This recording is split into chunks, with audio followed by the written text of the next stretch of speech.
আজকে তো 250 কোটি মুসলমান, 60টা মুসলিম দেশ।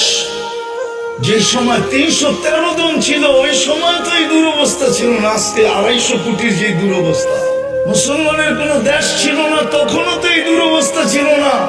আজকে তো 60টা মুসলিম দেশ।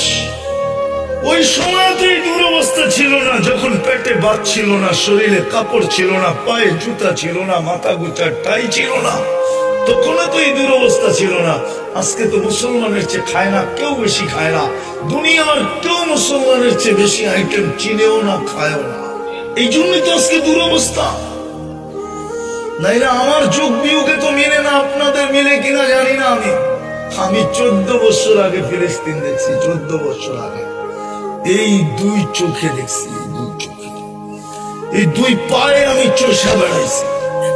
এই জন্য আমার ভিতর চোখ বিয়োগ মিলে না যে ফিলিস্তিন মাটির সাথে মিশে কি করা, ওইখানে বোম ফাটে কি করা, ইরাক মাটির সাথে মিশলো কি করা, ওইখানে বোম ফাটলো কি করা। ফিলিস্তিনে তো ইব্রাহিম খলিল ঘুমাইতেছে ওয়াদিয়ে খালিলে, আরেকদিকে যদি তাকাই তো মুসা আলাইহিস সালাম ঘুমাইতেছে কাসিবে আহমারে।